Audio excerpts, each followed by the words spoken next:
municipalities such as this. That's Mr. G. Edward Griffin.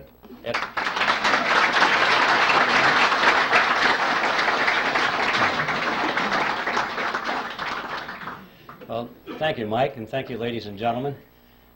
I don't know how to take that remark about age. You know, when Bill Jasper stands up and they announce him as the senior editor for the magazine, I know I'm in trouble. Well, we have a lot of material to cover, so I think I'll just sort of jump into this as quickly as possible. I need to warn you about something, though. Since this is being videotaped tonight, and we have a limitation on the length of the time on the videotapes, I have been instructed to divide this into two parts. The first part will last approximately 45 or 50 minutes long, and then we'll take a short break, I'm told, while they change tapes. And the next part we deliver next month. No, they're just a few minutes break, and then we'll continue with part two. So I want you to know that's coming up. So, okay, now to the topic. Are you ready for this? Okay, so am I. So let's start with history. We'll go back to the 1st century BC, to a tiny kingdom called Phrygia. And it was in that kingdom that there lived a philosopher by the name of Epictetus. And it was Epictetus who said, appearances are of 4 kinds. Things either are as they appear to be, or they neither are nor appear to be, or they are but do not appear to be, or they are not and yet appear to be. Don't worry, no quiz on that. Well, that's what he said. When I read that statement for the first time, I thought to myself that surely if Epictetus were alive today, he would undoubtedly be a Harvard professor of money and banking. Because this is the kind of explanation we get, isn't it, when we try and figure out what's going on in the economy or what's going on with the Federal Reserve System. See, what Epictetus did is what is so commonly done with the experts in this field, is he took a relatively simple concept, but by the time he was through explaining it to us, we didn't have the foggiest idea what he's talking about. All he said, basically, was that appearances can sometimes be deceiving. That's all. We all know that. But he had to break it down into 4 component parts, explain that in 2 ways they are what they appear to be, and in other 2 ways they sometimes are not the way they appear to be, and they broke it down and we didn't understand what he's talking about.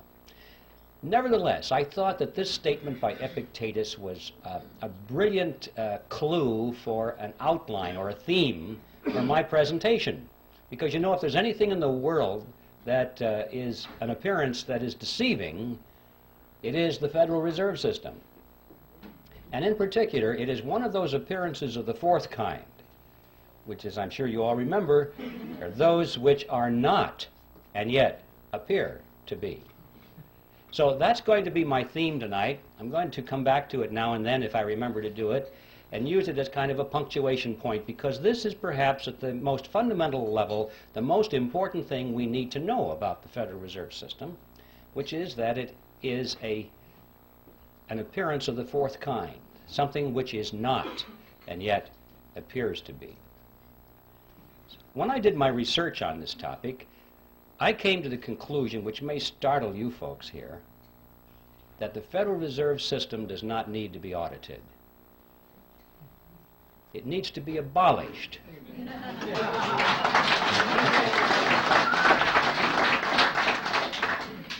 And the reason I say that is because I'm sure that if they audited the Federal Reserve System, they would find out that it's doing exactly what it's supposed to do. There's no secret there.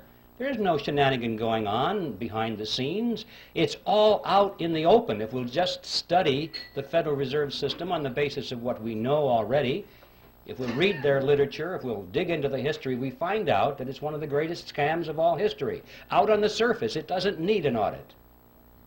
An audit, I'm sure, would merely delay the process for a couple of years, give the American people the false impression that something is being done about this problem, and at the end of 2 years they'd say, well, the books are clean. I came to the conclusion that the Federal Reserve needed to be abolished for 7 reasons, actually, and I'd like to read them for you now. I've stated them in rather concise terms. Hopefully they'll have some shock value so you can remember them. And here they are. First of all, it is incapable of accomplishing its stated objectives. 2, it is a cartel operating against the public interest. 3, it is the supreme instrument of usury. 4, it generates our most unfair tax. 5, it encourages war. 6, it destabilizes the economy. And 7, it is an instrument of totalitarianism. Now, I don't know what you think about those 7 points. I know that a lot of you are totally in agreement with it. I can tell by your reaction. I trust that there are some skeptics here tonight. I hope there are. Otherwise, I feel like the minister talking to the choir. Usually there are skeptics in my audience, and frankly, those are the ones I'm most interested in talking to. And for the skeptics, I'm sure that you're thinking, those sound like pretty far-out statements. How could you ever demonstrate them to be true? But I think you would agree, regardless of your preliminary conclusion about those statements, that if any of them could be proven to be true, there would be good enough reason to abolish the Federal Reserve System. So let's take a look and see whether they can be supported. Time doesn't permit to go into all 7 of those here this evening, but I would like to splash around on at least the first 4 of them to show you that indeed there is ample evidence to support these conclusions. And I think the best place to begin with all of this is where the action was, and that is the creation of the Federal Reserve System. And that takes us directly to the title of my book, The Creature from Jekyll Island. You can almost hear the music being played in the background as they do some kind of a spot commercial to sell this book.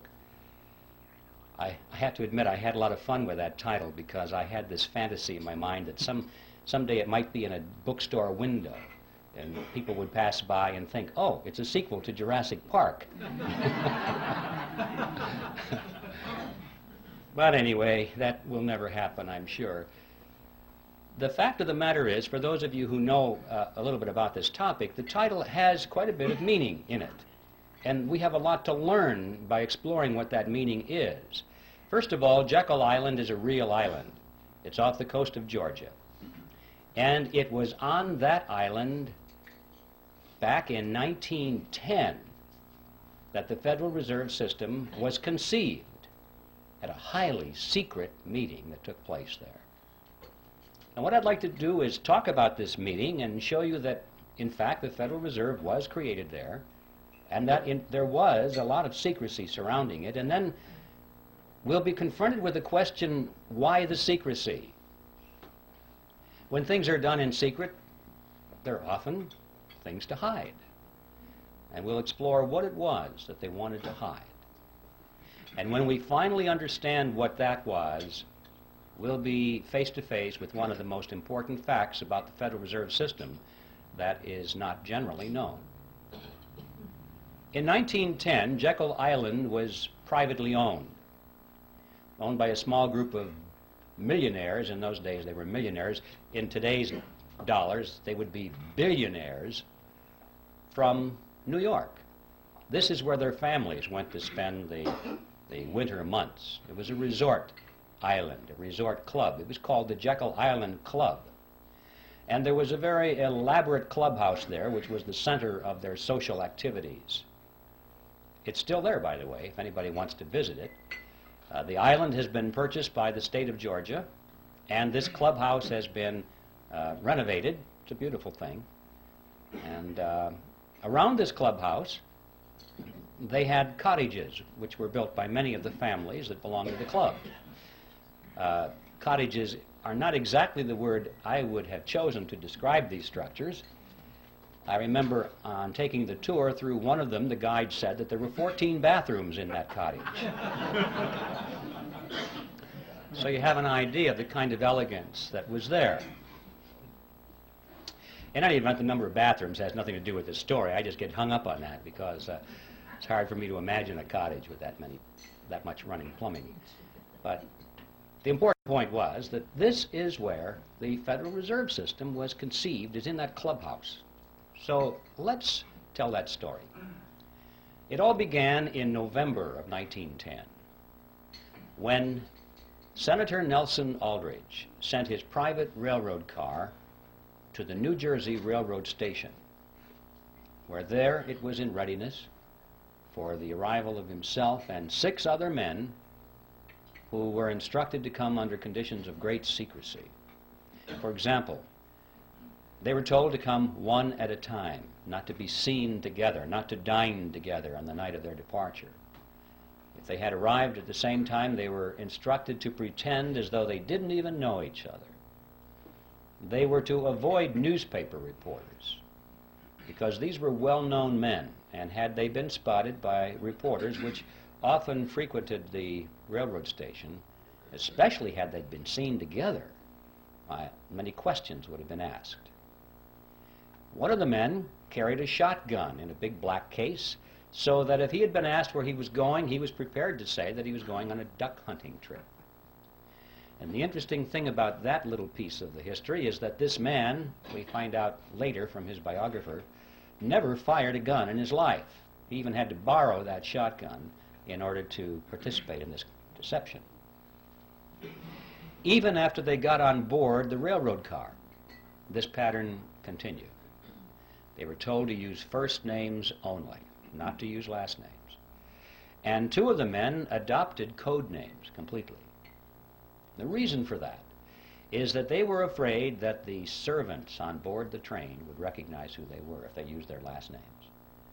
And they knew that if word leaked out in that fashion and eventually found its way into the press, the whole purpose of the meeting would have been completely destroyed.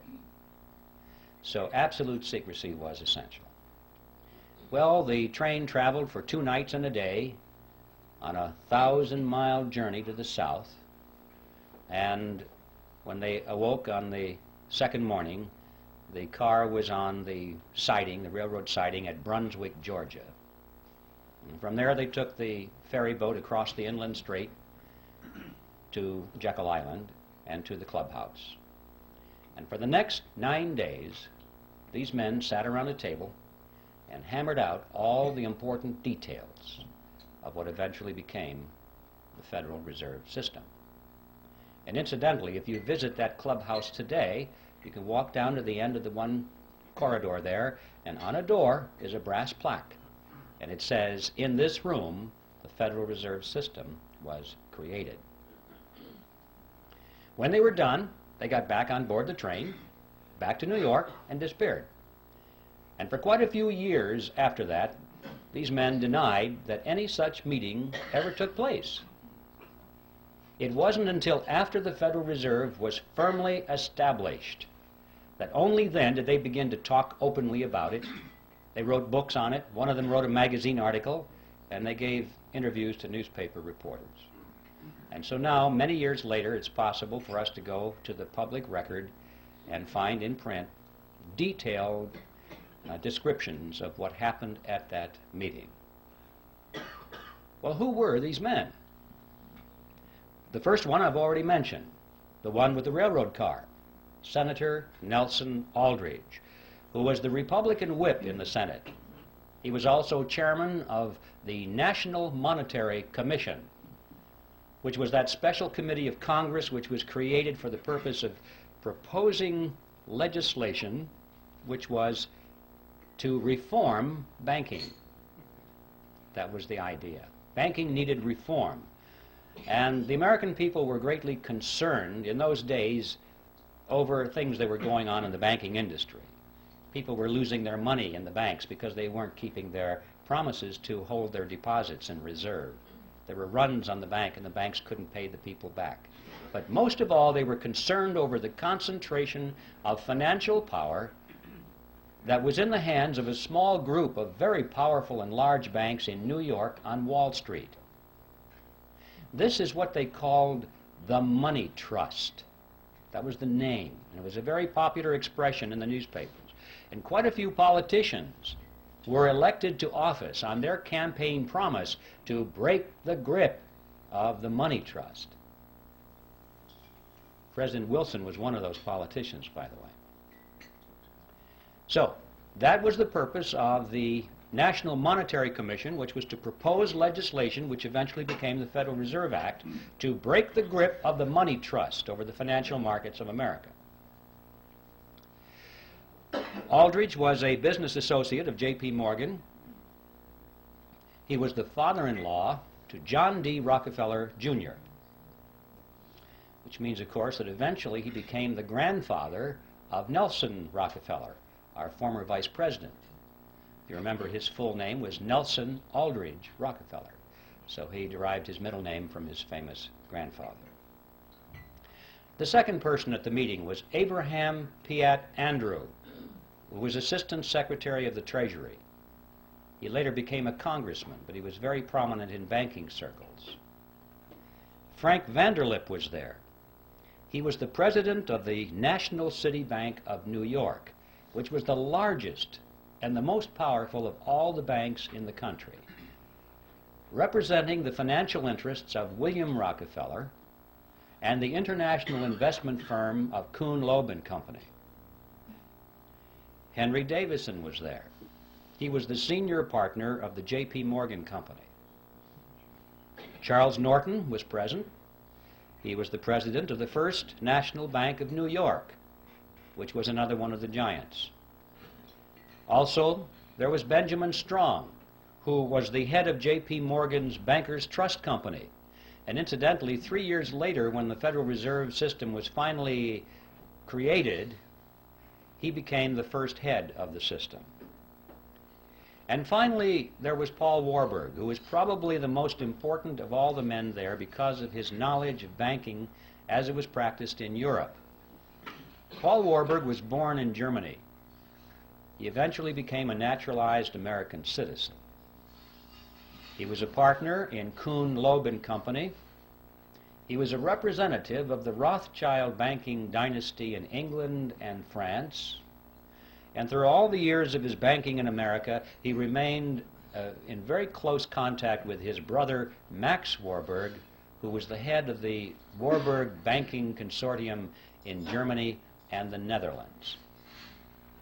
Paul Warburg was one of the wealthiest men in the world. And those of you who are Little Orphan Annie fans, you'll remember Daddy Warbucks. Well, Paul Warburg was the real Daddy Warbucks, after whom that character was named. And everyone at the time knew it. I have his photograph in the book. If you'd like to compare his picture to the drawing rendition of Daddy Warbucks, you'll see the similarity between Warbucks and Warburg. And also, while we're on the subject of cartoon characters, anyone who's played Monopoly will remember the drawing of the capitalist with the handlebar mustache and the cigar. That's J.P. Morgan.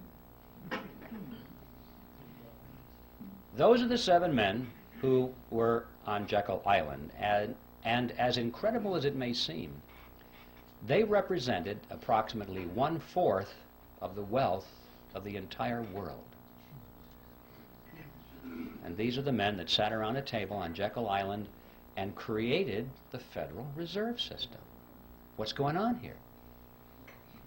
Should arouse our curiosity a little bit. It didn't just happen. Well, speaking of it just happening, for the skeptics, you're probably wondering, did it really happen that way? Perhaps Griffin is exaggerating this to make a point.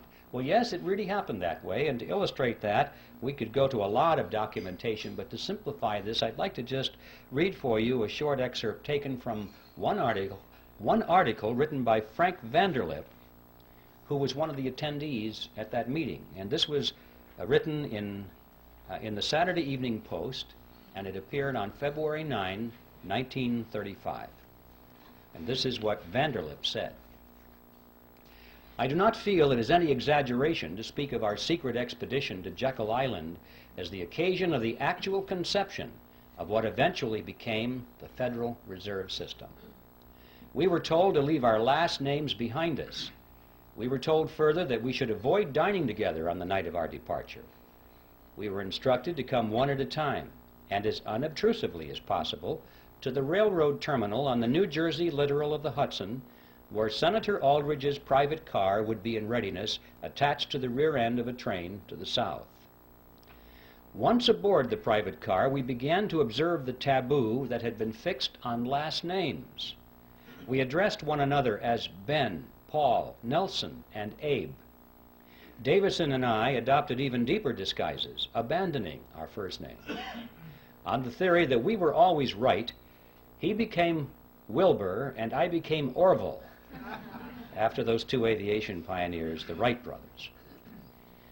The servants and train crew may have known the identities of one or two of us, but they did not know all, and it was the names of all printed together that would have made our mysterious journey significant in Washington, in Wall Street, even in London.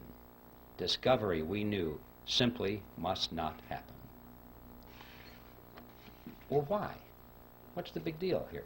What's wrong with a group of bankers getting together in private and talking about banking or banking legislation?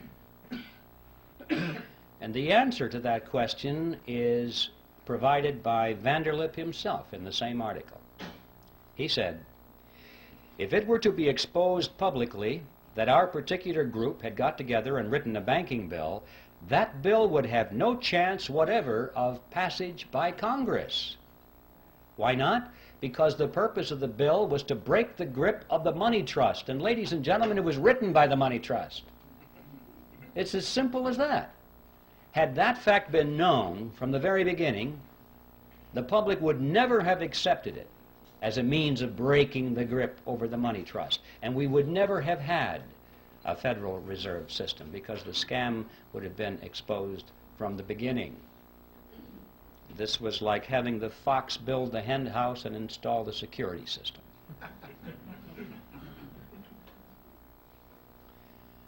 So there is a primary reason for the secrecy. And it's a fact that most Americans have not even considered, that there might have been some kind of deception, massive deception, at the very inception of the Federal Reserve System, and for a very good reason. But there's more to it than that, a lot more than that. Consider the composition of this group and the financial powers they represented. Is there anything strange about that mixture? Here we had the Rockefellers, we had the Morgans, Kuhn, Loeb and Company, the Rothschilds, the Warburgs, all in one room for 9 days plus 2 days on the train, coming to an agreement. What's going on here? Anything strange about that mixture? Well, ladies and gentlemen, these were competitors. These were the giants in the field which prior to this period had been beating their heads against each other for dominance in the marketplace, for dominance in the financial markets of the world, not only New York, but Paris and London, everywhere. Competitors. This is extremely significant because it happened at precisely that point of American history when business was undergoing a major ideological transition.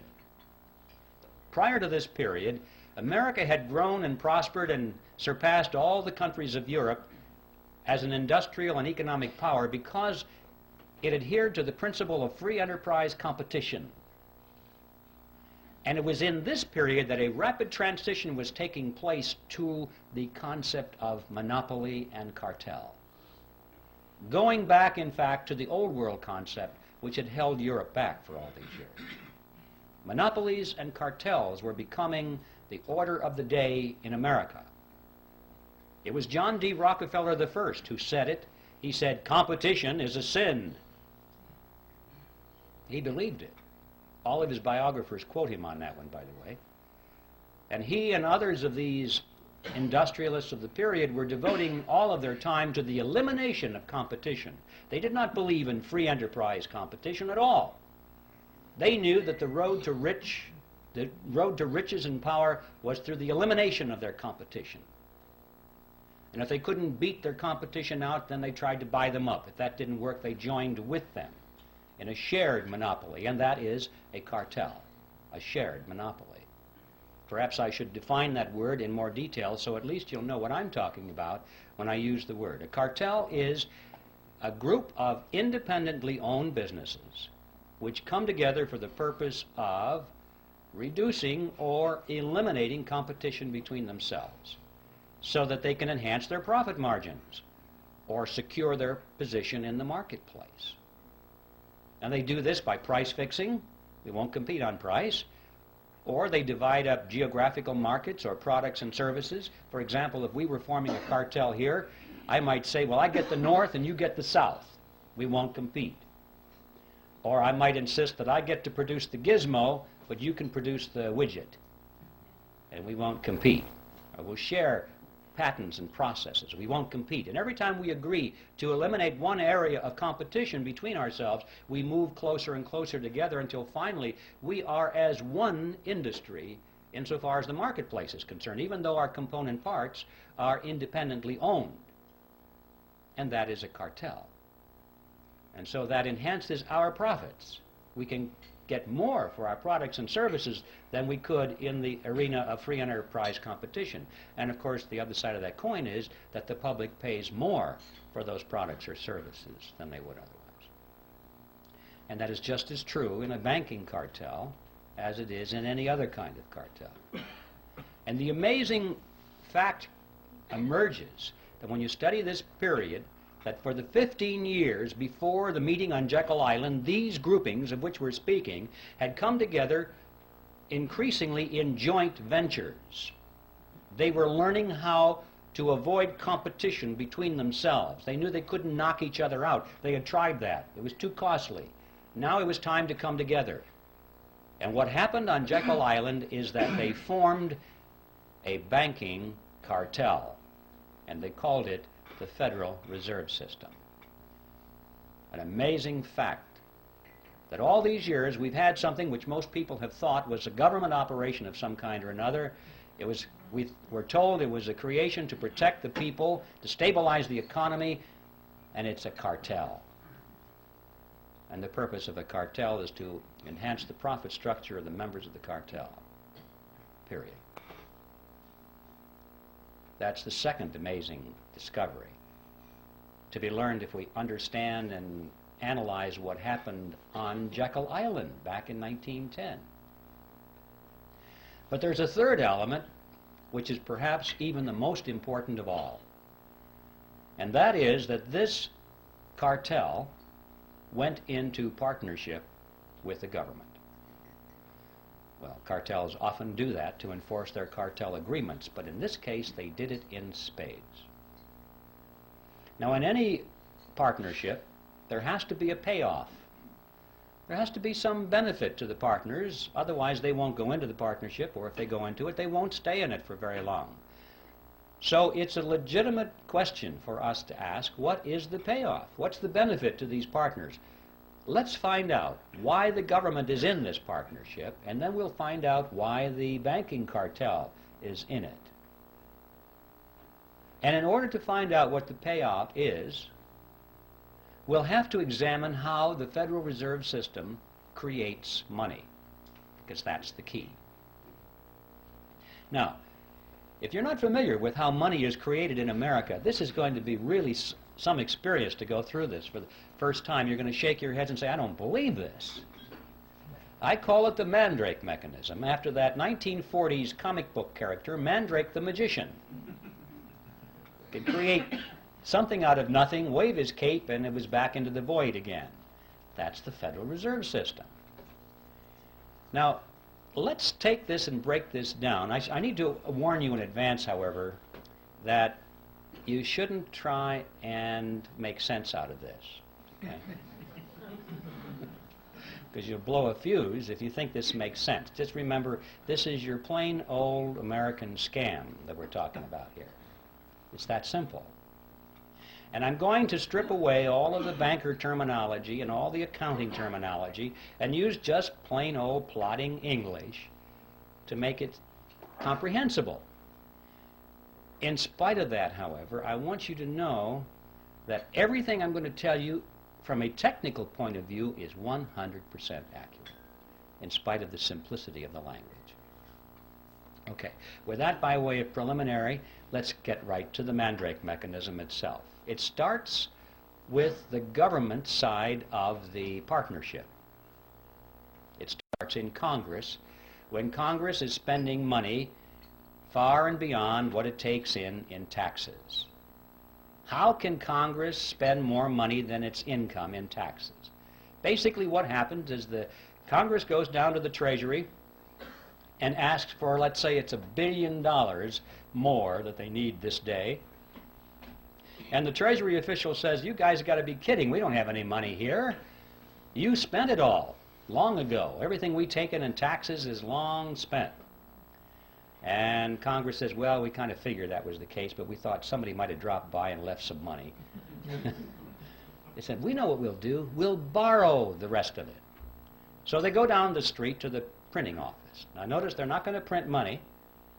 They're going to print certificates. Nice, big, fancy certificates with borders on the corner and an eagle at the top and a seal at the bottom, and it'll say United States Treasury bond or note or bill, depending on the length of maturity. And it's so impressive, it almost looks like money. But if you hold it up to light, it really says IOU. That's all they are. And so Congress takes it and it wants the public to step forward and loan them money in exchange for the IOUs. Sometimes that's called buying bonds. No, you're not buying anything. You're loaning money to the government and getting an IOU in return. And a lot of people in the private sector and institutions are anxious to loan money to the government. Why? Because they have heard that it's the best investment you can possibly make, the most secure investment, because it is backed by the full faith and credit of the United States government. And that people aren't quite sure what that means, but it sure sounds good. And so they lend the money. Well, just in case there's anyone here in doubt as to what that means, I'd like to explain it to you. The full faith and credit of the United States government means that the federal government solemnly promises to pay you back your money plus interest. If it has to take everything you've got in the form of taxes to do it, it will do it. It's a promise to tax you. And people don't think this thing through. They think, oh, it's wonderful. It's a wonderful investment, and I'm going to get some of my money back. Anyway, that's a little side issue. The government is able to borrow a tremendous amount of money and therefore spend more than it takes in taxes through this process. But never enough. They always need more than that. Not to worry, they say. They walk further down the street to the Federal Reserve Building. Now the Fed has been waiting for them. That's one of the reasons it was created. They walk in there and the Federal Reserve officer opens up his desk drawer, pulls out a big checkbook, and he writes a check to the United States Treasury for $1 billion and hands it to them. Now we need to stop and ask a question. Where did they get that money?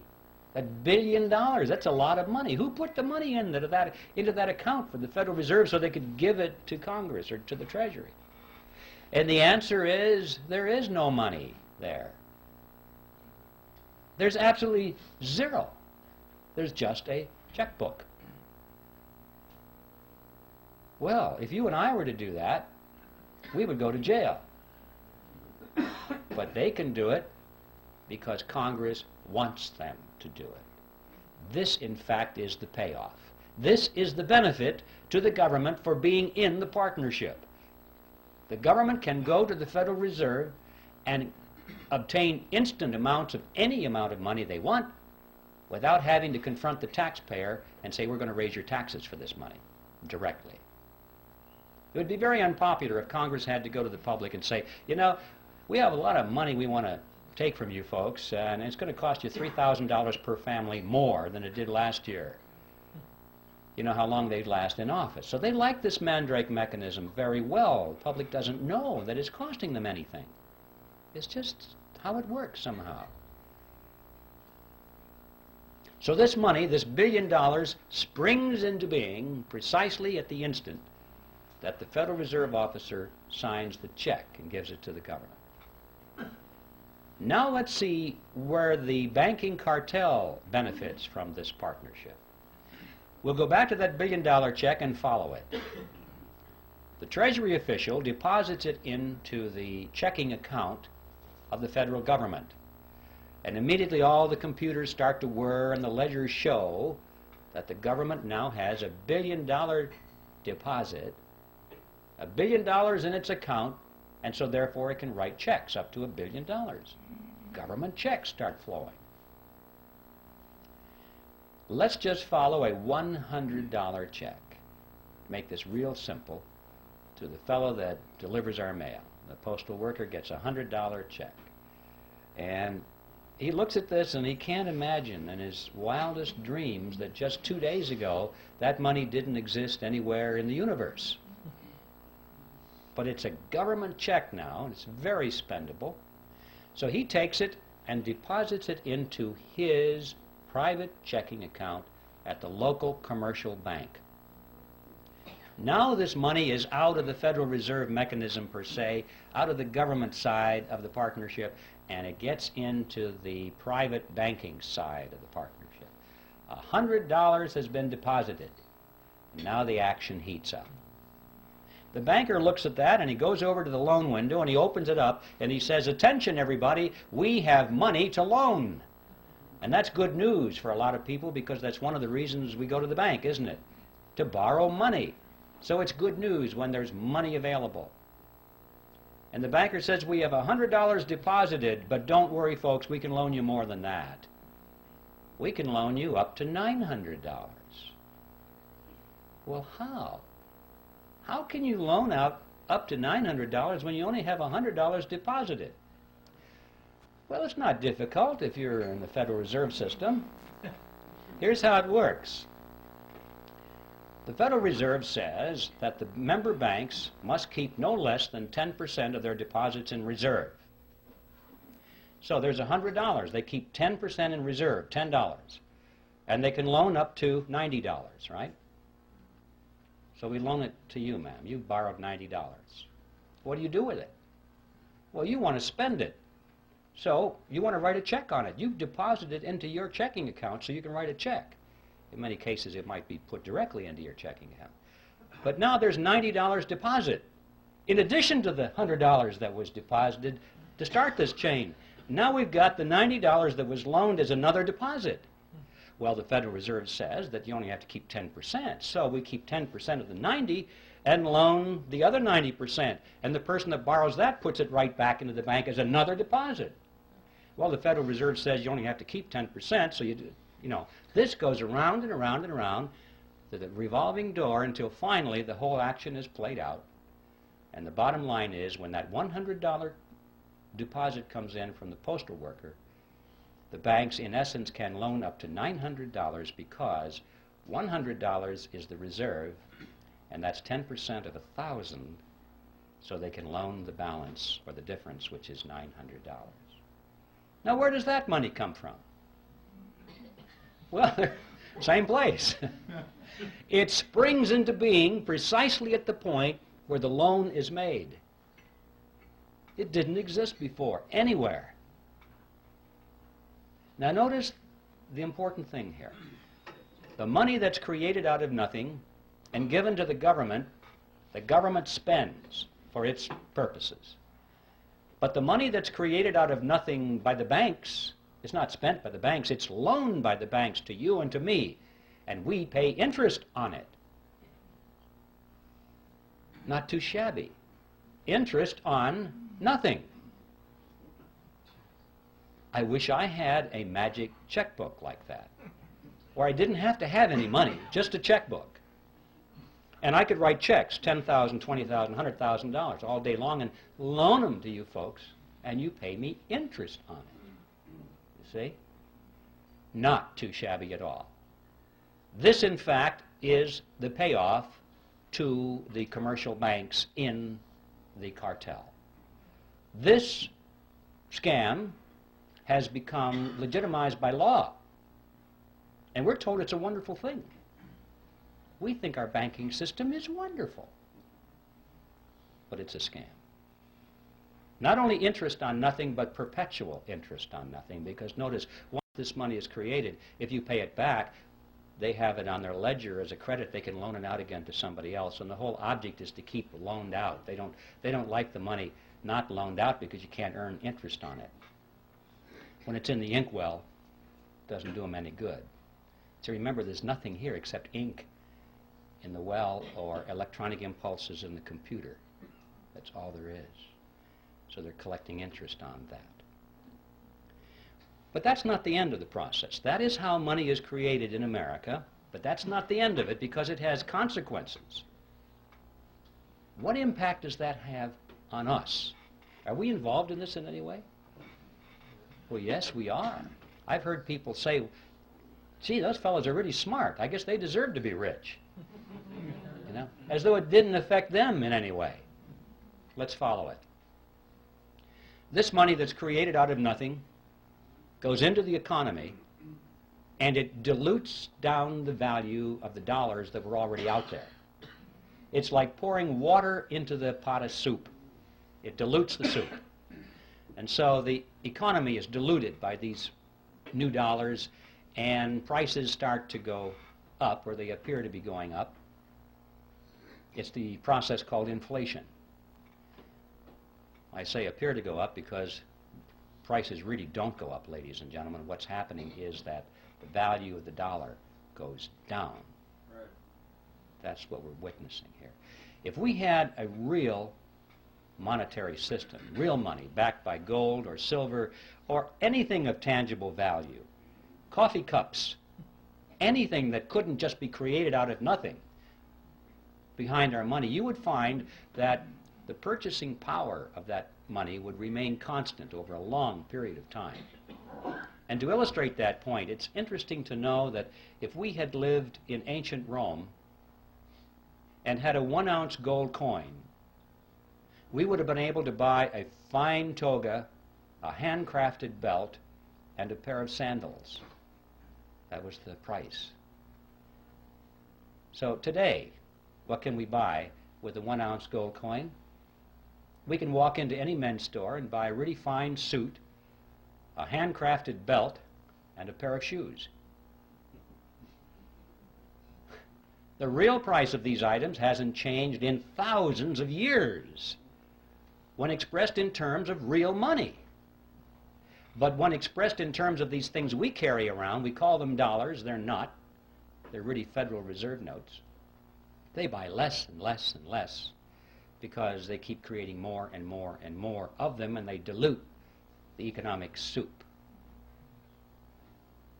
But we still haven't followed this to the end of the trail. We've lost some purchasing power through this thing called inflation. But how many people ask the question, who gained it? Did anybody gain our lost purchasing power, or did it just evaporate and go up to heaven somewhere? Somebody gained it, didn't they? But we don't know who. Let's follow it. The people who gained our lost purchasing power were those who were at the point where this fresh money was injected into the economic soup.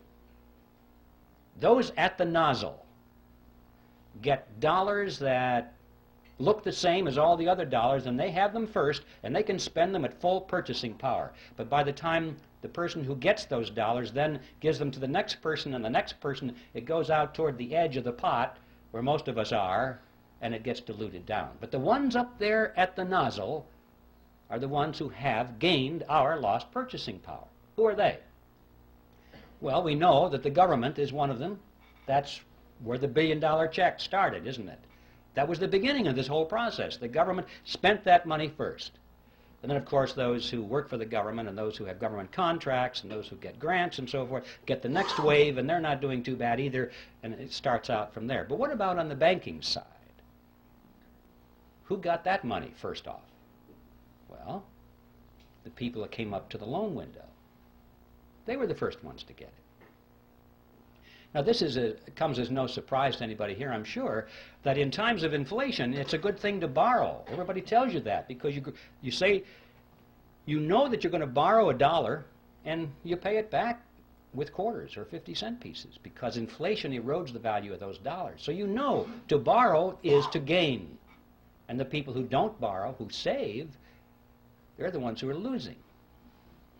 But notice, however, that this gain that the borrower gets, he has to turn right around and give to the bank in the form of interest on nothing. So he doesn't really gain at all. It appears to be gain, it's paper gain, but his gain actually goes back to the bank as interest on nothing. Now yes, during times of inflation, his paper assets expand. Golly, this real estate looks like it's worth a lot of money right now, but then the economy contracts, and he's wiped out. He doesn't have anything. And notice that when you go to the bank and you go to borrow some of this nothing money, did they expect nothing from you in return? No. They want you to sign over and pledge as collateral your car, your house, your assets, hard assets, not nothing assets. So when the economy contracts and you can't continue to make those payments, they get your marbles. So the bank will do all right, whether it's expansion or contraction. So what's the answer to the question? Who gains? Who got your lost purchasing power? Big surprise, ladies and gentlemen. The two members of the partnership called the Federal Reserve System. It's the government and the members of the banking cartel. Those are the ones who got your purchasing power. Now there in a nutshell is an overview of the Federal Reserve System. And I guarantee you, ladies and gentlemen, you're not going to read this in any textbook on the subject. And I can also tell you that you now understand everything there is of importance to know about the Federal Reserve System. The payoff on the government side is that they're able to tax their people, and don't forget inflation is a tax. You pay it, you have no escape. It's a hidden tax, but it's a tax just the same. And so the government is able to tax the people without them even knowing they're paying the tax. And on the banking cartel side, they're able to collect perpetual interest on nothing. Now that is the end of part one. Stand by. There's more.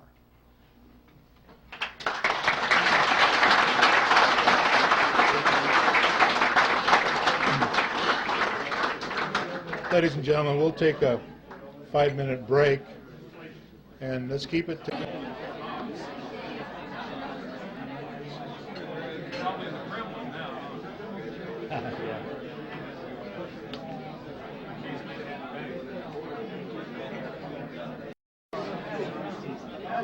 That's it? Okay, ladies and gentlemen, I think this is time for continuation.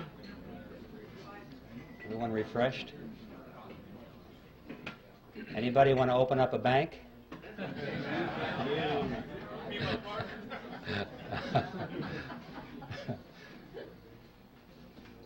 All right, part two.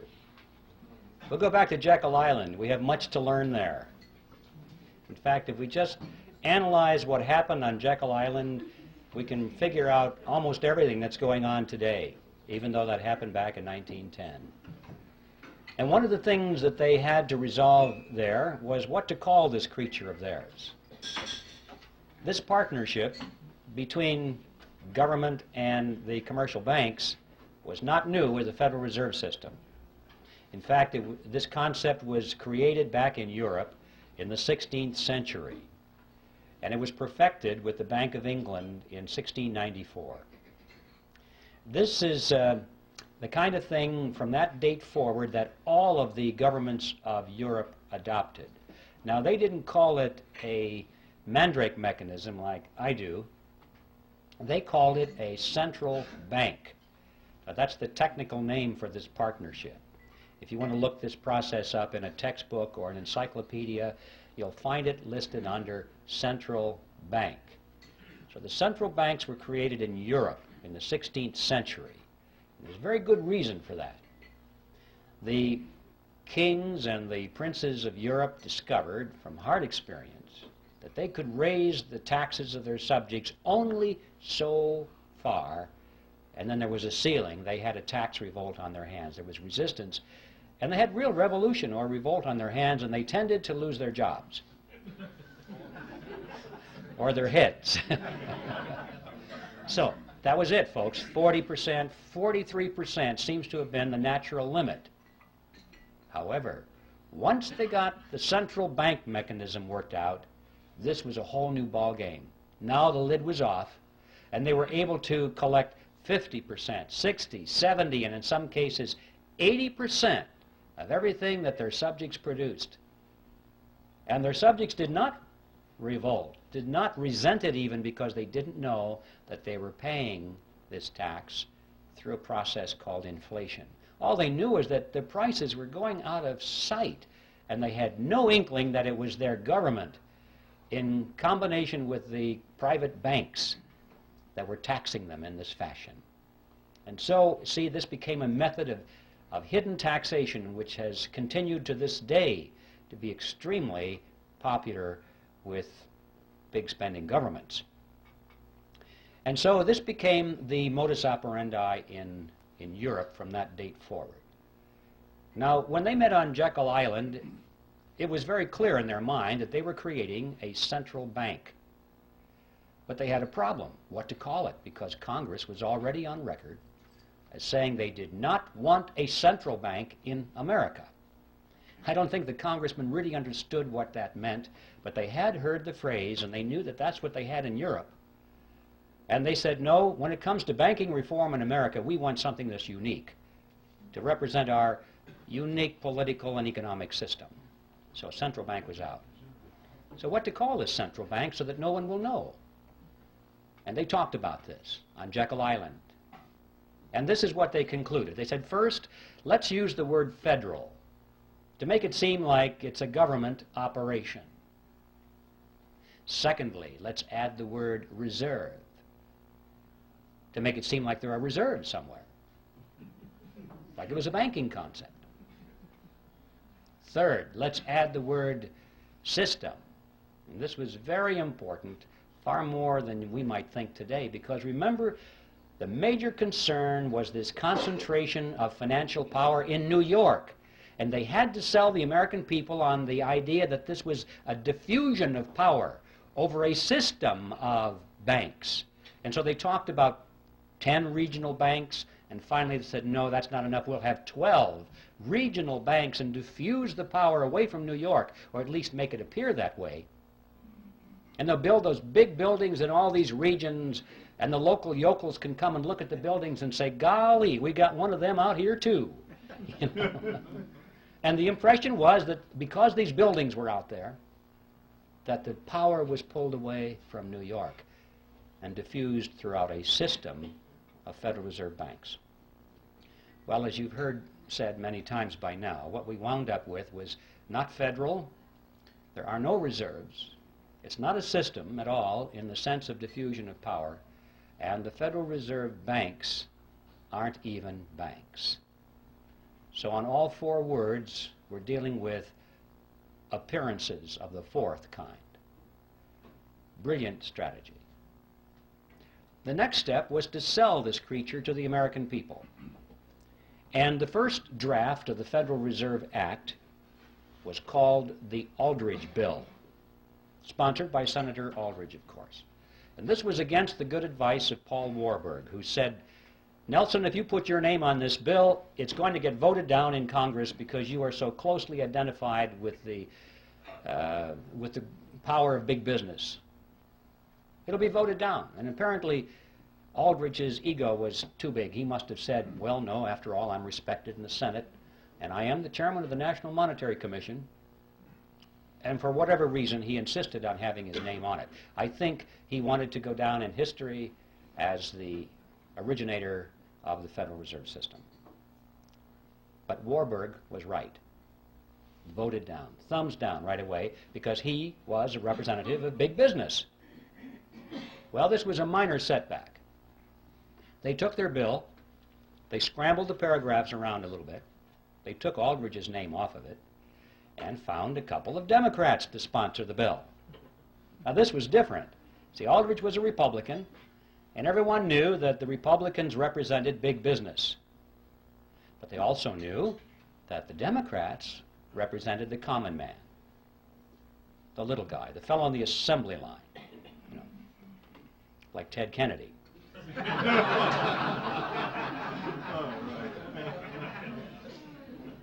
So they found a couple of millionaire Democrats to sponsor the bill. They got Carter Glass from the House and Senator Robert Owen, who was a very successful banker. And now they sponsored the bill. It was the Glass-Owen bill, and this was different. This was a Democrat bill, and it began to receive very popular consideration in Congress. Next, Aldrich and Vanderlip began to give speeches and statements to the press condemning the bill that they had written. They said, this will ruin the banks. This will be terrible for the nation. And by the time this was printed in the newspapers, the average person read that and said, oh, I guess the big bankers don't like this bill very much. It must be pretty good. You know, you have to give these people credit. They were not stupid. They didn't get to be where they were through stupidity. They understood mass psychology, they understood politics, and they played their cards exceedingly well. Next, these same individuals who were condemning the bill were privately financing it. They were behind all the lobbying activities in Washington. They personally paid for the creation of what was called grassroots study clubs that came up all over the country, held public meetings, and disseminated brochures extolling the virtue of the Federal Reserve Act.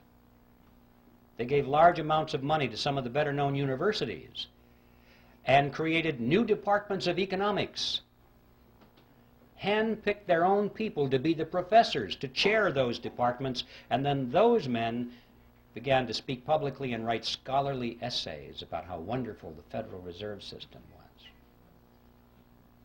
And then, at the insistence of Paul Warburg, who was always the master strategist in this, they added several good provisions to the act. When I say good, I mean provisions which restricted the power of the Federal Reserve System to create money out of nothing.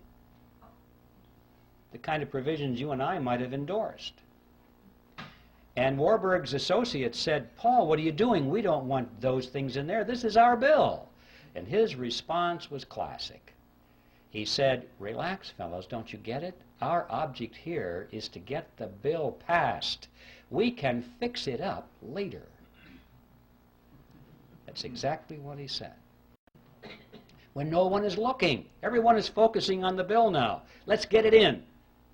Fix it up later, and indeed he was right. It was because of provisions such as those that they won over the support of William Jennings Bryan, who was the leader of the populist movement, a real defender of the common man, in his mind at least.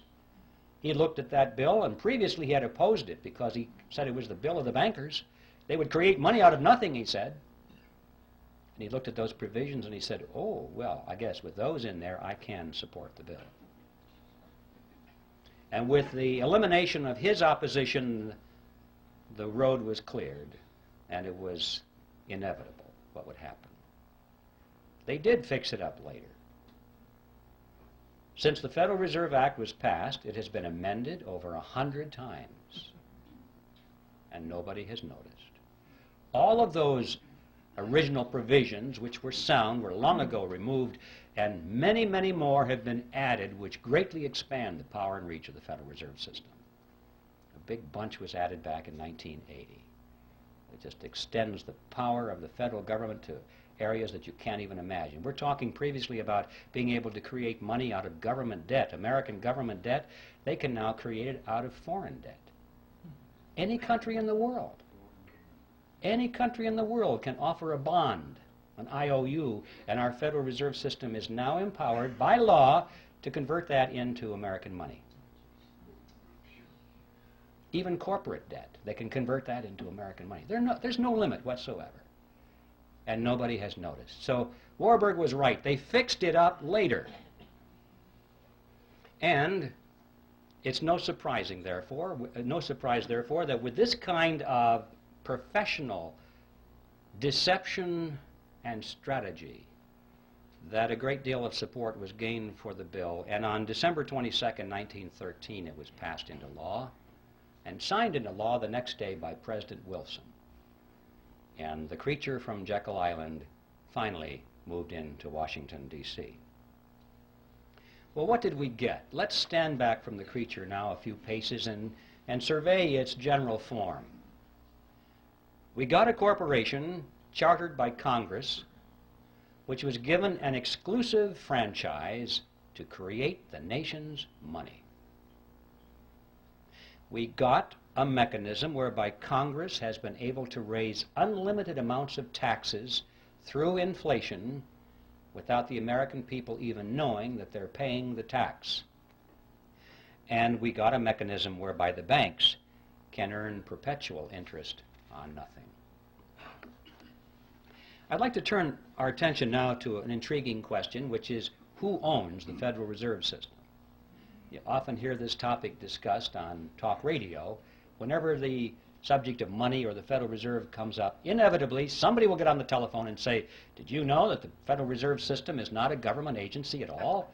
It's a private corporation. It's run by the private banks, and what we need to do, they'll say, is to abolish the Fed and turn it over to Congress so it can be run for the benefit of the people.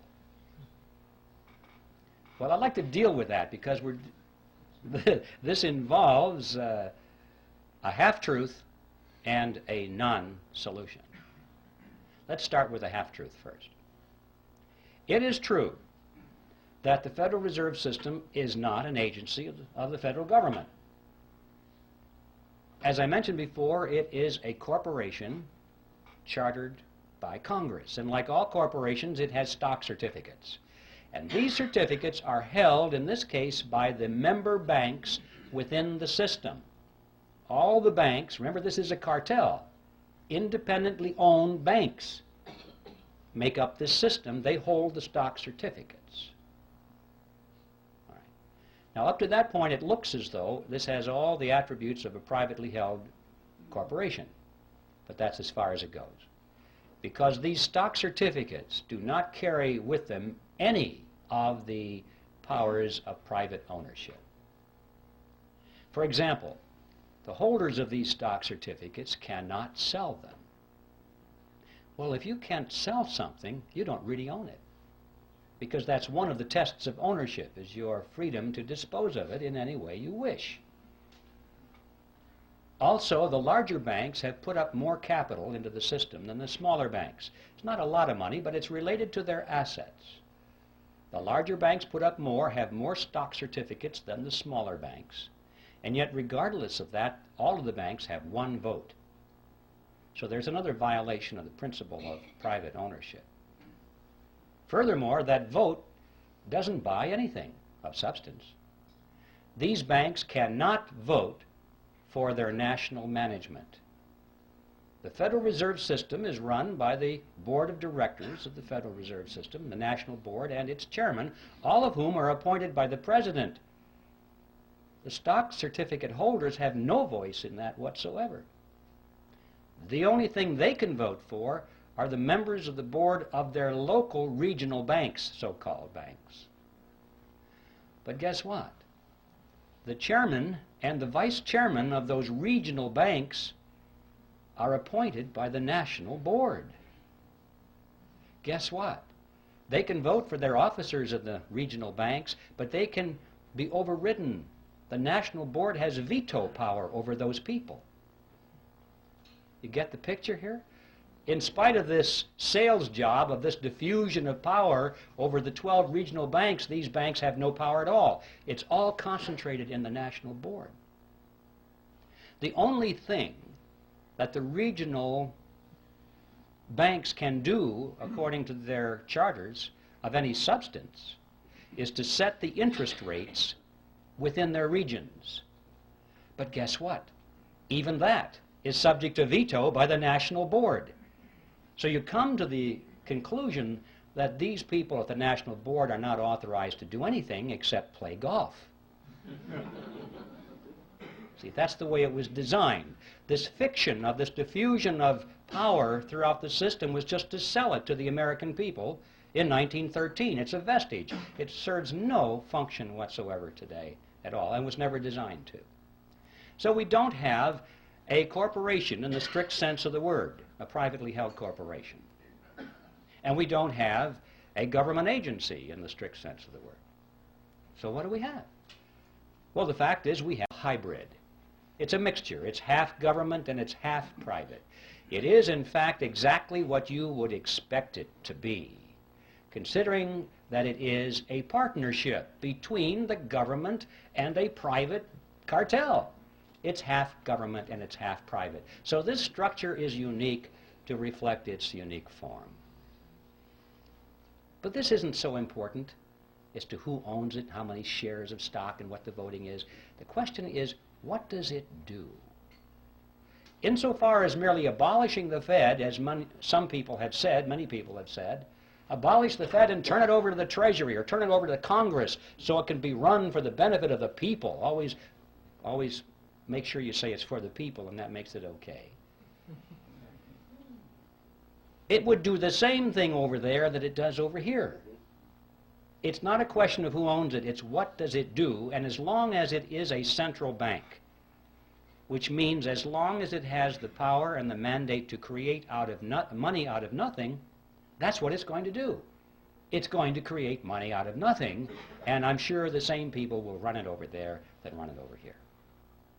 We must remember that all of the central banks of Europe are in fact direct agencies of their respective governments. They are not these hybrid organizations over there that they are here, because there was no necessity to create that myth over there. They just went right for it. It's an agency of the government over there. And they all do exactly the same thing as our Federal Reserve System does here. So you see, just turning it over to Congress without taking away its power to create money out of nothing is a non-solution. And I'm sure that the people who run this would be willing to use the same kind of deception they did back when it was created. They would pretend to resist that idea. They would fight it with all of their might, at least in public, knowing that they could yield on that and have it turned over to the Congress and they'd still have control of it, over it. So that is a non-solution. I'd like to talk now about what the objectives of the Federal Reserve System are, because if we're going to say it's going to, if it were turned over to Congress, it would pursue the same agenda. What is that agenda? Extremely important thing to focus on, because we're told that the purpose of the Fed is to stabilize the economy. And everybody kind of believes that. I mean, when Greenspan comes on and says, well, we're raising interest rates now, why? To stabilize the economy, right? To prevent inflation. In other words, to protect you folks. To protect you. And we buy it. Well, one of the most widely used textbooks in our schools right now, a textbook on economics written by Paul Samuelson, explains it this way. It says, quote, the Federal Reserve sprang from the panic of 1907 with its alarming epidemic of bank failures. The country was fed up once and for all with the anarchy of unstable private banking. It's partly true. It's just they came up with the wrong solution. Just because there's a problem doesn't mean that any old solution that somebody has to offer is the best. In fact, it may be a non-solution. As we were talking about, just turning this system over to the government to run is a non-solution. Well, let's take a look at this. If the purpose of the Federal Reserve System is to stabilize the economy, let's give it a report card and see how well it's done. Since it was formed, it has presided over the crashes of 1921 and 1929, the Great Depression of 29 through 39, recessions in the years 53, 57, 69, 75, and 81, a stock market Black Monday in 87.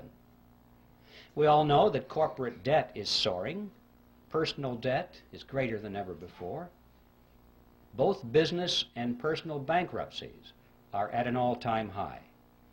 Banks and savings and loan associations have failed at a rate greater than ever before in our history. Interest on the national debt is now consuming half of all of our taxes. Heavy industry has been largely replaced by overseas competition. We're facing an international trade deficit for the first time in our history. 75% of downtown Los Angeles and other large metropolitan areas are now owned by foreigners, and over half of the nation right now is officially in a state of recession. Now that is the report card of the Federal Reserve System after 80 years of stabilizing the economy.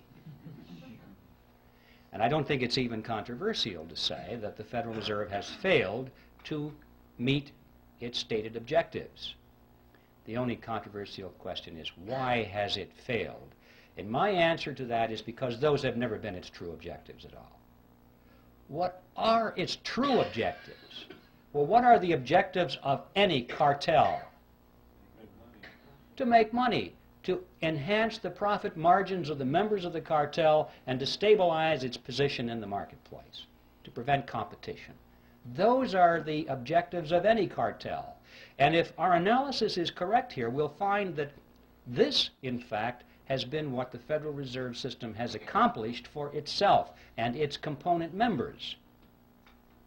To be more specific, it's possible to go to the period of Jekyll Island and read the papers and speeches that were done by the people on Jekyll Island and their associates. The big banks were concerned over three things, among other things, but the three main things were as follows.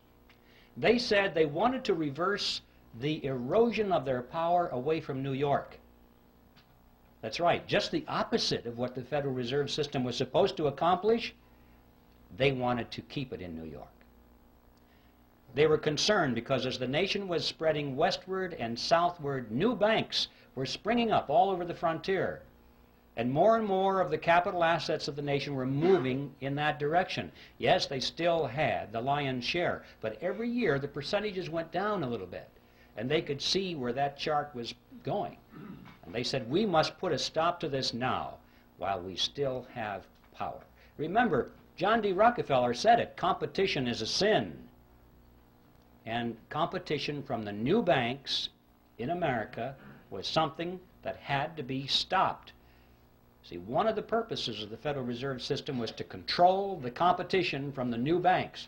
And this is a good place to emphasize that when I'm talking about the cartel, I'm primarily talking about the big banks in New York that created it, and the international banks as well, the ones in Europe. I'm not talking about your bank down the street that ever since the system was created has struggled and struggled under the regulations of the system, which were designed primarily, to some extent, to squeeze the competition out or to keep it in its place. And you've seen that process going on throughout the years. We have fewer and fewer banks all the time, little ones getting gobbled up by the big banks. So that was objective number one. Number two, they wanted to reverse the trend of what is called private capital formation. Now, what that means is simply this. It means that people in those days were using their own savings instead of going to the bank and borrowing. Corporations in particular found that it was better for them to withhold some of the dividends from their stockholders each quarter, put that money into a sinking fund, let it accumulate, or let the capital form, as they say, capital formation, and then use their own money to build the new factory or launch a research and development project or whatever, instead of going to the banks.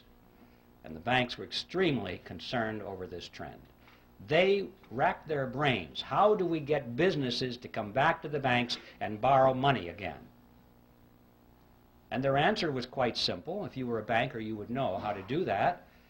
The answer is to lower interest rates, to make those rates so attractive that you'd be crazy not to go to the bank and borrow the money at those interest rates. So much easier than saving. Well, why didn't they just lower interest rates? Because that was 1913, ladies and gentlemen, and they couldn't. Money was real money in those days. It was backed by gold and silver. There was no lever on it. No man, no group of men, no politicians, no bankers could arbitrarily affect interest rates.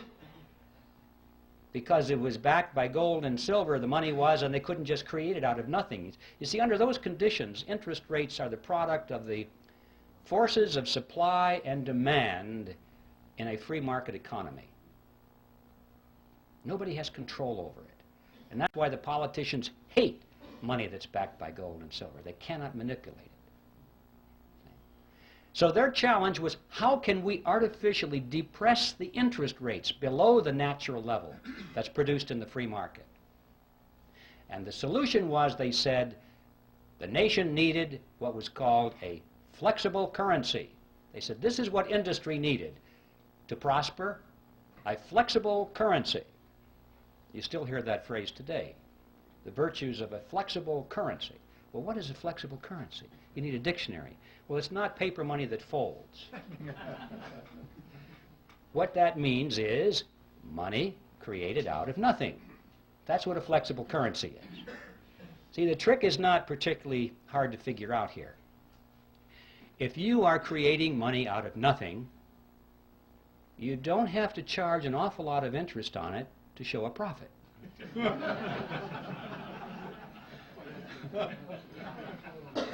See, it's as simple as that.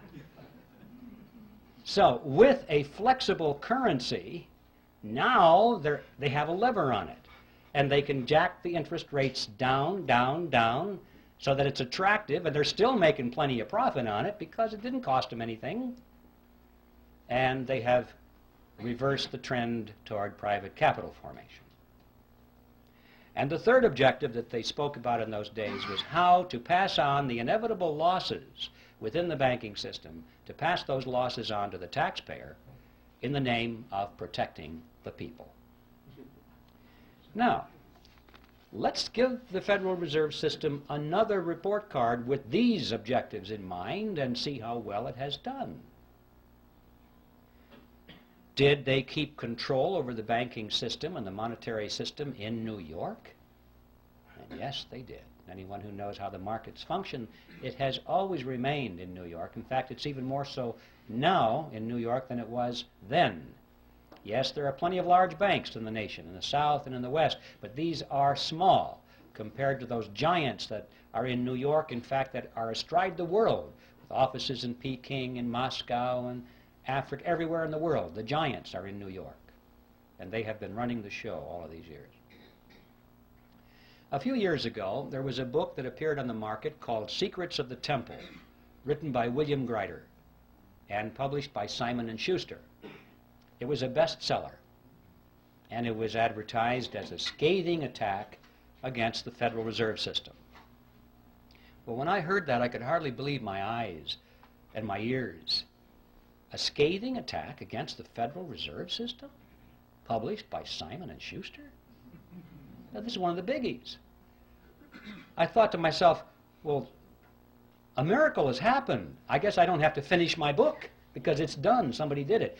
So I ran down and I got a copy of the book and I went through it, and I was amazed at what I found on 2 points. First of all, I was amazed because Grider had his history very well done indeed. It was accurate. I didn't expect that. I thought it might be a whitewash of some kind. But it wasn't. It was very good. I knew about this because I was right then in the process of researching it, and Grider had it. And on this point of the concentration of power in New York, I'd like to read to you just a couple of sentences from his best-selling book. He's talking about 1913 here, and he said, at the time, the conventional wisdom in Congress was that the government institution would finally harness the money trust, disarm its powers, and establish broad democratic control over money and credit. The results were nearly the opposite. The money reforms enacted in 1913, in fact, helped to preserve the status quo, to stabilize the old order. Money center bankers would not only gain dominance over the new central bank, but would also enjoy new insulation against instability and their own decline. Once the Fed was in operation, the steady diffusion of financial power halted. Wall Street maintained its dominant position and even enhanced it. which is true. Now, the second thing that amazed me about his book was his conclusion. After demonstrating that the Federal Reserve System had always acted against the public interest, and that it was designed to do that from the beginning, what do you suppose his conclusion was regarding what we should do about it? Abolish the Fed? No, nothing that extreme. Well, how about a major overhaul? No, not necessary. He said, you see, folks, it's all so complicated. But we're learning as we go, and we're getting better at it. Relax, everything's under control. All we need now are wiser men. Well, there you have an interesting situation. You see, that's the kind of powder puff solution that it takes to be published by Simon & Schuster or any of the other major publishing houses which are firmly locked into the financial web of the money trust in Wall Street. There's no way in the world that these major media outlets are going to allow anybody to come up with a real solution to the problem. Now, I need to digress here just for a second because we have a lot to learn from this, not just in the field of the Federal Reserve System, but in many other areas of concern to our nation in these critical days ahead. It's not enough just to point with alarm. It's not enough just to say, well, this is historically true, and it's not enough to lead the charge if you don't lead it anywhere. See, these people don't care how much you expose their scams or their conspiracies or their plots if you have no solution. If your only solution is, well, now I told you about it, now just vote Republican, you know? If that's it, nothing's going to happen, is it? Till we look behind party labels. In other words, wiser men, whatever that means. This is controlled opposition, ladies and gentlemen, and it's something that's been going on for a long time. These people are smart enough. Remember, they sold this Federal Reserve System in the face of opposition, and they did it by deception. They're smart enough to control their own opposition or to create their own opposition if necessary, so they can lead it nowhere. I'll just leave that thought with you because it's something we need to be very aware of in the critical days ahead. Let's get back to the Federal Reserve. It gets an A on its report card for objective number 1, which is to maintain control over the money markets in New York. Did they reverse the trend toward private capital formation? Boy, did they ever. With interest rates brought down periodically to such attractive levels, individuals and corporations have been enticed away from saving their own money and going to the bank. You'd be a fool not to get that money at those low interest rates. Of course, then the economy contracts and things go a little sour now and then, and the fruit falls from the tree, and they pick it up. They get all your marbles. They get all your assets, your houses, your cars, your factories, your stocks, and your bonds. That's one of the reasons we've had so many bankruptcies in the decades past. Even those companies today which are hanging in there by the skin of their teeth because it's all they can do to make payments to service their debt to the banks. Notice that many of those companies are now sending more money to the banks as interest on their loans than they send to their stockholders as dividends on their stocks. Think about that. The banks which created the money out of nothing, no effort at all, no risk really of anything, are making more money out of these giant industries than the people who worked for the money, sacrificed, saved the money, invested it, and risked it. And yet the money is going to the banks. Yes, the Federal Reserve System, in fact, gets an A on its report card for reversing the trend toward private capital formation, and they did it with a flexible currency, just as they had planned to do it. And what about the third objective, which was to pass the losses onto the taxpayers in the name of protecting the people? That is something which I call in my book Operation Bailout, the game called bailout. You may have noticed every time a large bank gets into trouble, not the small banks, they're dispensable. Large banks, when they get into trouble, they're going to be bailed out by the government, which means by your tax dollars and mine, in the name of protecting the people. It doesn't make any difference if it's a private corporation or a city municipality or a third world country. Whoever has borrowed megabucks from these banks and now can't service their debt anymore, they have trouble making those interest payments, which is all banks care about. They don't want you to pay back the loan, because they'd have then just the problem of finding somebody else to lend it to. They don't want you to pay back your loan. They want you to pay the interest on the loan and keep those loans going forever. And finally, when people have trouble making those interest payments, and it looks like the bank is going to have to write it off of its books, what happens? They go to Congress. And they say, well, this corporation that's having trouble making its interest payments, we can't let that corporation fold, because look how many thousands of jobs would be lost and people would go on welfare. There would be despair. We must protect the people. Or if it's a third world country that can't make its interest payments anymore, they say, well, we can't allow that to happen. We must make those payments for them in some way or another, because if that venerable bank had to write that huge loan off of its books, it would technically be bankrupt.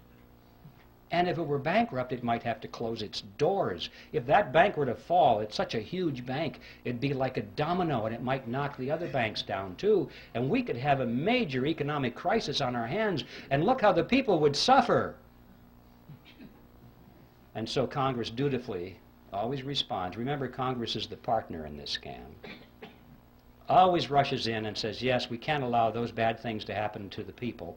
And so they vote the money to guarantee the loans or make outright payments in some very creative fashions so that the interest can continue flowing to the banks. Some of the more memorable games you may have missed over the recent years: Penn Central Railroad was bailed out in 1970, Lockheed Corporation that same year, Commonwealth Bank of Detroit in 1972, New York City in 1975, Chrysler in 1978, First Pennsylvania Bank in 1980, Continental Illinois, the largest of the banks so far, in 1982, and of course we know how many third world countries out there have had their debts funded. The money comes from the IMF World Bank so they can continue making their payments. And the IMF World Bank gets their money from the Federal Reserve System, and the Federal Reserve System gets it from us in the form of that Mandrake Mechanism and the hidden tax called inflation, or direct taxes in some cases. The Federal Reserve System gets an A on its report card on all three of its true objectives. My final topic is a short one, and it has to do with usury. An interesting concept. Usury used to be defined in ancient times as interest on a loan, period. Any interest on any loan was usury.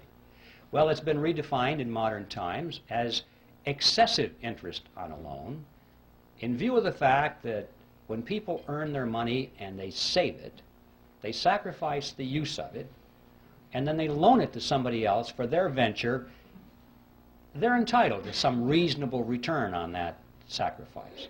Some interest return it seems fair and logical to most people. So the question today is excessive interest. What is that? It was Thomas Edison who said, "People who will not turn a shovelful of dirt on the project, nor contribute a pound of materials, will collect more money than will the people who will supply all the materials and do all the work." When I read that, I wondered if that was true. I took my calculator and I ran the numbers. You might try this sometime.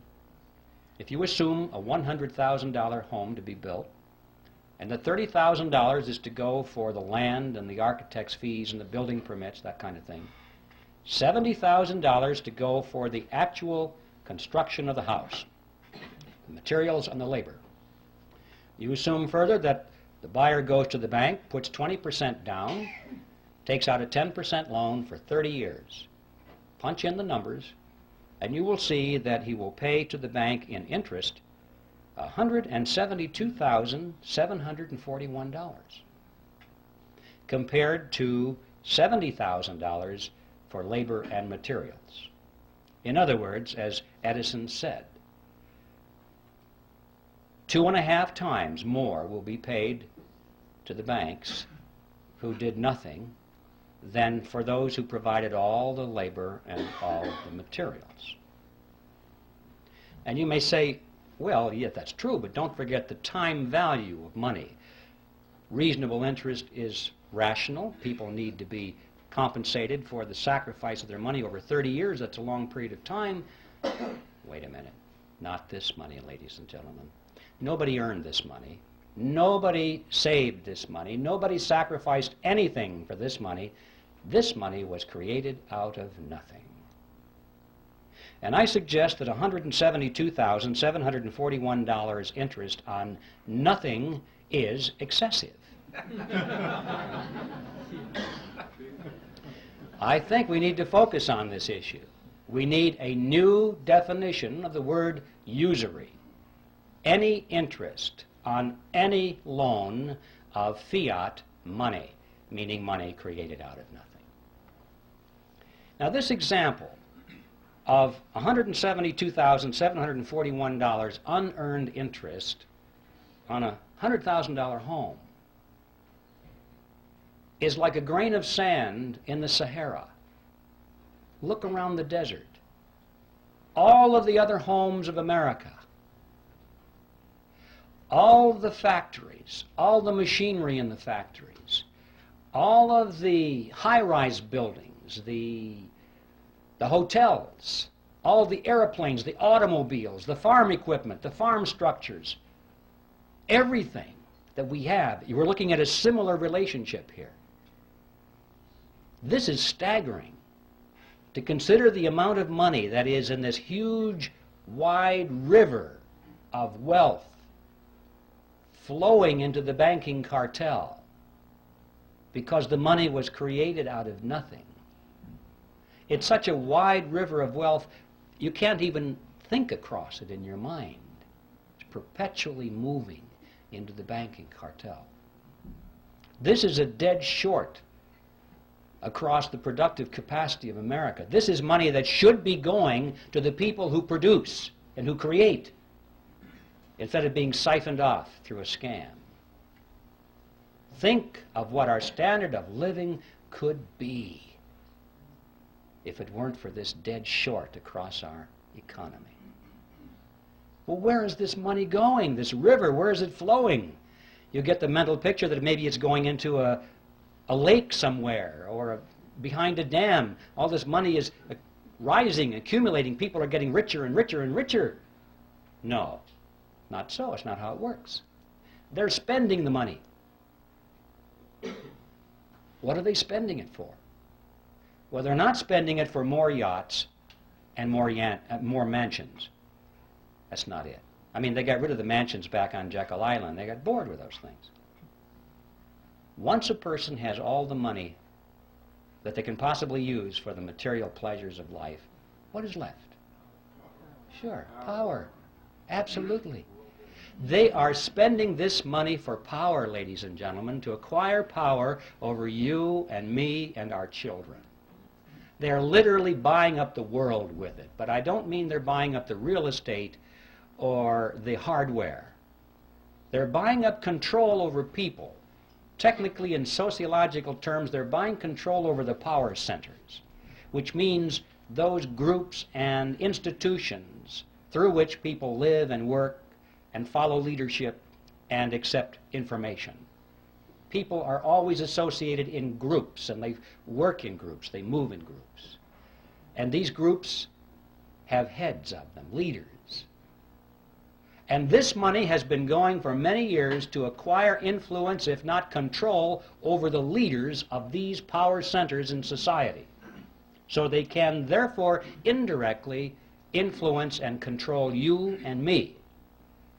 Specifically, that means they have been spending this river of wealth very freely to buy control over politicians, political parties, television networks, cable networks, newspapers, magazines, publishers, wire services, motion picture studios, universities, labor unions, church organizations, trade associations, labor unions, tax-exempt foundations, multinational corporations, Boy Scouts, Girl Scouts, you name it. Make your own list.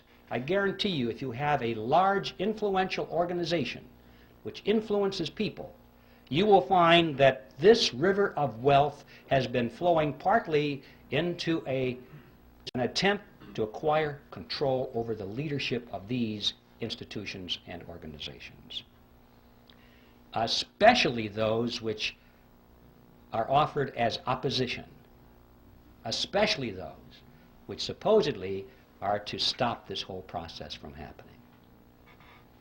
Now, this has not only been going on in America, but this has been going on in every nation of the world, pretty much in the industrialized nations as it has gone on here. But I'd like to call your attention to what's been happening in the so-called third world, or the underdeveloped nations. This process is now complete.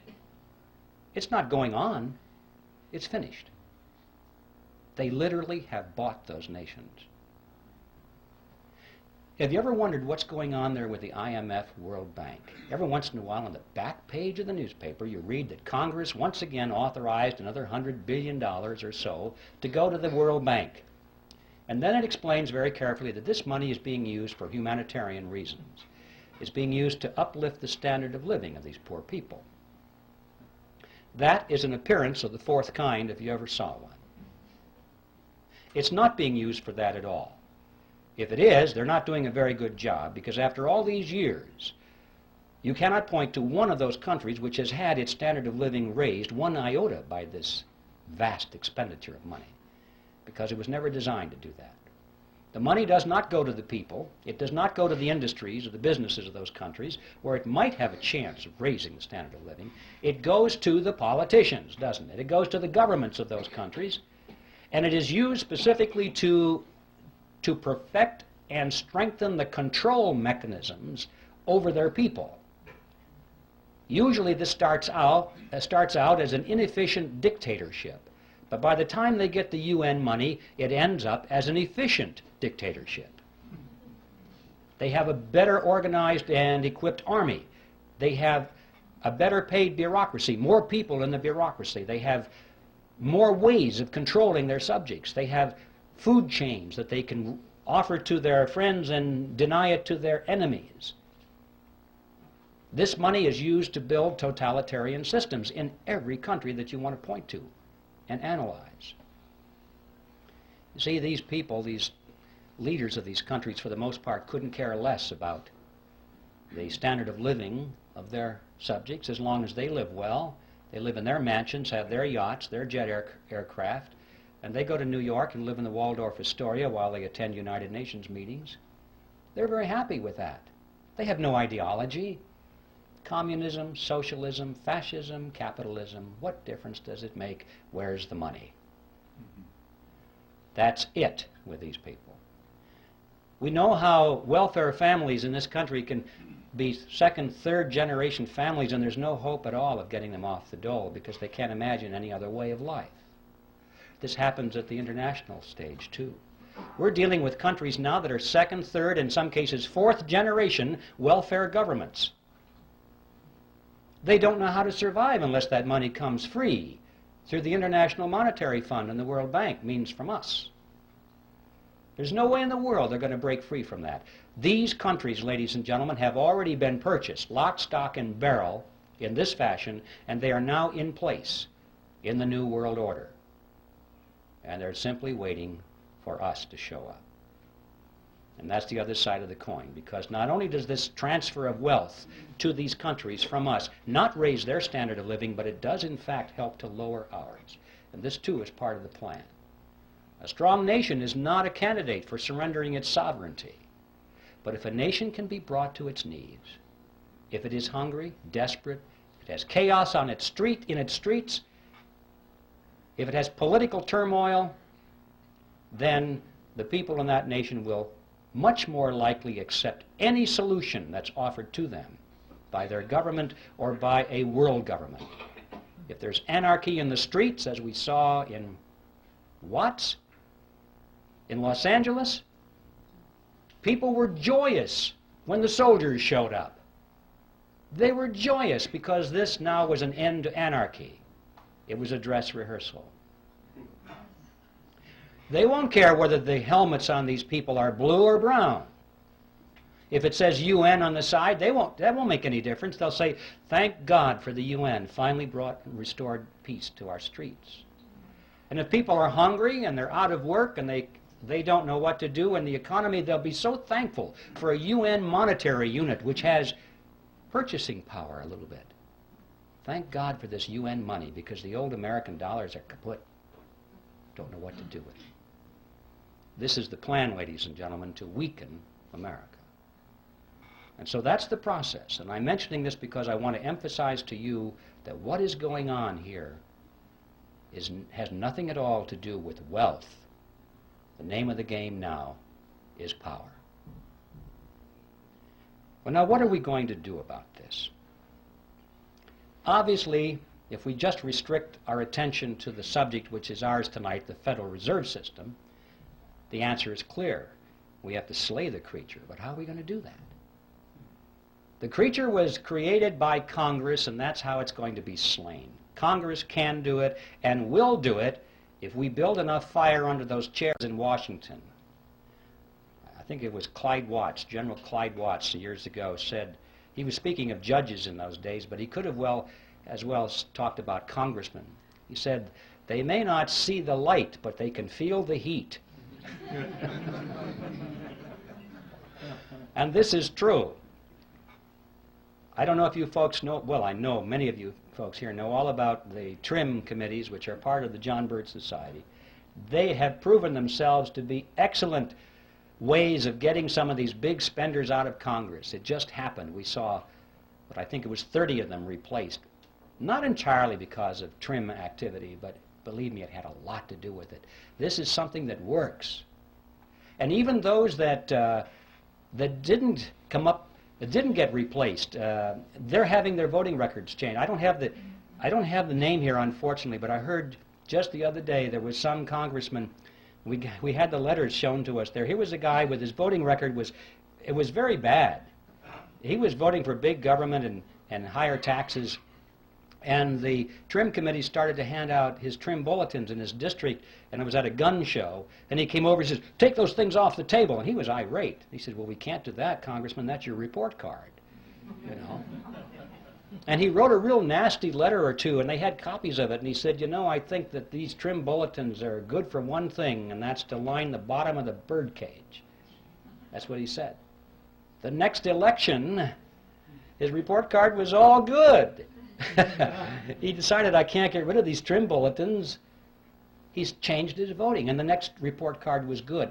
He straightened out. He had no particular principles, but these fellows put their finger to the wind, and they can tell which way it's blowing. If he wanted to be reelected, he had to get into step. And I know that a lot of these people go around saying, well, I've been trying to warn my constituents of this danger for many years, once the fire is built under their seats. So that's a very important program, and we can do it simply by exposing the voting records of these people and not just taking their words. Now, all of this, of course, this whole program requires an informed electorate, and that doesn't just happen. You don't inform the electorate just by wanting it to happen. You have to have quality educational materials. You have to know that they're accurate. You have to be able to rely on them. You have to have an organization to prepare and distribute these materials. They just don't go out on their own. I mean, I could have written this book, for example, and it would have just stacked up in my garage without the Speakers Committee, without the Birch Society's programs and its chapters and its people in place, its coordinators. It takes organization to make these things happen. And of course, not the least of which it takes leadership, which has proven its ability and its expertise, particularly its integrity, so it can offer real solutions instead of non-solutions, and leadership which is not going to be purchased and run by the opposition. And of course, that is the mission of the John Birch Society. If there's anybody here who's not a member yet, I just want to tell you that the Society is an ideological army, and the time has come to enlist. I think it was Patrick Henry who put it pretty well. He said, "Our brethren are already in the field. Why stand we here idle?" Now, the bad news is that time is running out. It used to be that I told people that about some of these problems, and they would say to me, could never happen in America. You're just exaggerating, you know. And now they say, how much time do you think we have left? Because you can see it. It's all around us. The New World Order is being built around us. We have a world army being built, a world court being built, a world taxing authority being built, a world trading authority being built. It's being built all around us. You realize right now, as we speak, over half of our standing military is now serving under foreign officers. This thing is going rapidly, ladies and gentlemen.